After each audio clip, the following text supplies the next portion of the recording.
तो कहा गया है जिस घर में लक्ष्मी का अपमान हो वहां बरकत नहीं ठहरती।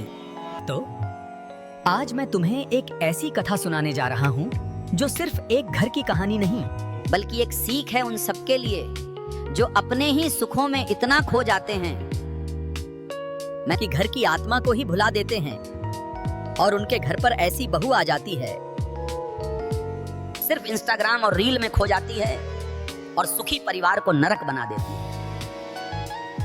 अगर आपने ये पूरा वीडियो नहीं देखा तो आपके जीवन में कभी धन की प्राप्ति नहीं होगी। पूरा वीडियो जरूर देखें। तो एक छोटे से नगर में सेठ रामदयाल नाम का व्यापारी रहता था। उसका व्यापार चलता था, धन धान्य की कोई कमी नहीं थी।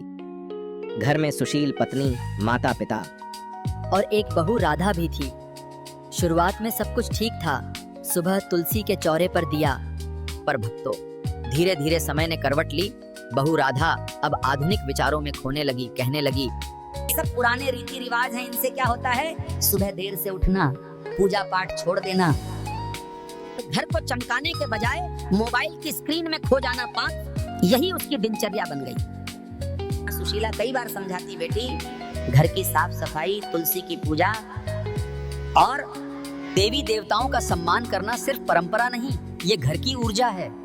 पर राधा हंसकर टाल देती, मां जी अब जमाना बदल गया है, भगवान को सफाई से क्या लेना देना। तो यही वो वाक्य था जिसने लक्ष्मी जी को क्रोधित कर दिया, क्योंकि देवी का अपमान चाहे अनजाने में ही क्यों न हो परिणाम देता है। धीरे धीरे सेठ जी का व्यापार गिरने लगा। ग्राहक कम हुए, लाभ हानि में बदल गया। जहां कभी हंसी गूंजती थी अब वहां सन्नाटा था। राधा को लगा कि ये सब संयोग हैं, पर माँ सुशीला जानती थी कामा ये घर की ऊर्जा का पतन है। एक दिन उन्होंने देखा कि तुलसी का पौधा सूख चुका है, दीपक बुझा पड़ा है और मंदिर में धूल जमी हुई है। माँ सुशीला की आंखें नम हो गईं। वो बोली, जिस घर की तुलसी सूख जाए वहाँ लक्ष्मी रुकती नहीं बेटी। राधा ने फिर हंसकर कहा, मां जी पौधा ही तो है, नया लगा देंगे। भक्तों यही तो गलती है, हम पौधे को पौधा समझ लेते हैं, पर तुलसी तो भक्ति का प्रतीक है। वो सूखे तो समझो घर की आत्मा रो रही है। कुछ ही दिनों में घर में झगड़े बढ़ने लगे। सेठ जी के चेहरे पर चिंता की रेखाएं, माँ की आंखों में थकान और बहू के मन में चिड़चिड़ापन। लक्ष्मी जी ने जैसे धीरे धीरे अपना डेरा समेट लिया हो। राधा को अब भी एहसास नहीं था। वो सोचती शायद समय बेकार है, पर भक्तों को समय कभी खराब नहीं होता, कर्म खराब होते हैं।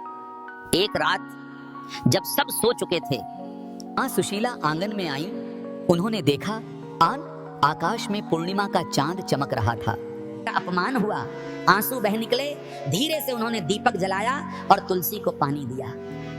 भी हवा चली, दीपक की लौ डगमगाई और मां सुशीला को ऐसा लगा जैसे कोई आवाज कह रही हो, मैं जा रही हूँ, जब तक इस घर में श्रद्धा नहीं लौटेगी मैं नहीं लौटूंगी। अगली सुबह सेठ जी ने राधा को बुलाया, कहने लगे, बेटी ये क्या हो गया हमारे घर में।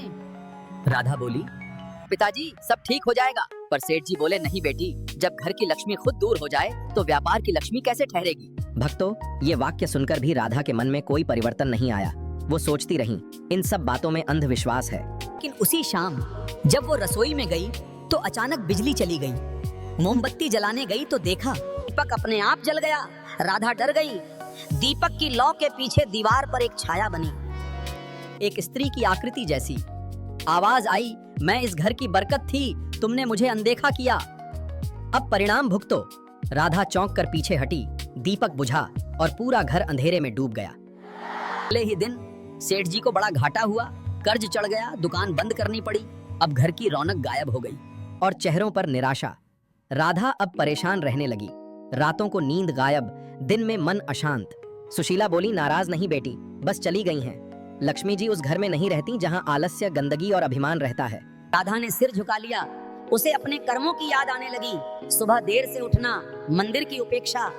कल से सब ठीक करूंगी, माँ लक्ष्मी को वापस बुलाऊंगी। सुबह जब सूरज उगा तो पहली बार राधा सबसे पहले उठी। आंगन में झाड़ू लगाई, मंदिर साफ किया और तुलसी के आगे दिया जलाया। माँ सुशीला ने देखा तो की आंखों में चमक आ गई। उन्होंने कहा, आज मुझे पहली बार फिर से आंगन में जीवन महसूस हो रहा है। तो यही परिवर्तन का पहला संकेत था। लक्ष्मी जी की कृपा लौटने लगी थी।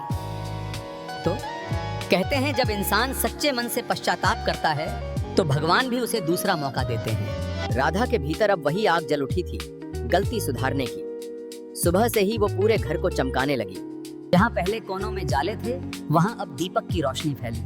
मंदिर की सफाई की, तुलसी में जल चढ़ाया और पहली बार इतने दिनों बाद उसके होठों पर भक्ति का मंत्र निकला सार। ओम श्रीं ह्रीं क्लीं महालक्ष्मी नमः। सुशीला ने देखा तो उनकी आंखें नम हो गईं। वो बोली, बेटी आज तूने मुझे वो राधा लौटा दी। में संस्कार थे, श्रद्धा थी। राधा ने उनके चरण छुए और बोली, मां जी अब मैं समझ चुकी हूँ, भक्ति दिखावे में नहीं कर्म में होती है। धीरे धीरे घर की हवा बदलने लगी। जहाँ पहले उदासी थी वहाँ अब शांति लौट आई। सेठ रामदयाल के व्यापार में भी सुधार आने लगा। पुराने ग्राहक लौट आए, नया काम मिलने लगा। घर की दीवारों पर मुस्कानें फिर से लौट आईं। भक्तों, यही तो लक्ष्मी जी की पहचान है। वो तब आती हैं मन में विनम्रता और घर में स्वच्छता होती है, क्योंकि गंदे घर में नहीं, पवित्र हृदय में ही का वास होता है। एक दिन राधा ने माँ सुशीला से कहा, माँ जी अब मुझे समझ में आ गया कि लक्ष्मी जी सिर्फ धन नहीं है, वो तो उस घर की भावना है जहाँ न कोई झूठ है न दिखावा। राधा ने हर कोने में दीपक जलाना शुरू किया। हर गुरुवार को माँ लक्ष्मी की पूजा करने लगी। वो खुद तुलसी में पानी डालती, रसोई साफ रखती और हर सुबह सच्चे मन से आरती करती। धीरे धीरे पड़ोसी भी कहने लगे, अरे सेठ जी के घर फिर से वो पुरानी रौनक लौट आई। भक्तों, याद रखो, लक्ष्मी धन की देवी जरूर हैं, पर वो सिर्फ सोने चांदी की नहीं, सदाचार की देवी हैं। जिस घर की औरत स्वच्छता रखे, श्रद्धा से पूजा करे, जहाँ झूठ, दिखावा और आलस्य न हो, लक्ष्मी जी वास करती हैं। इसलिए आज से प्रण लो, ध्यान, हर सुबह दिल से आरती करो, तुलसी को जल दो और की सेवा करो और अपने घर को भक्ति का स्थल बनाओ। क्योंकि जब घर में सच्चाई, स्वच्छता और श्रद्धा रहती है तो लक्ष्मी कभी नहीं जाती। सब लोग प्रेम से बोलो, जय माँ लक्ष्मी।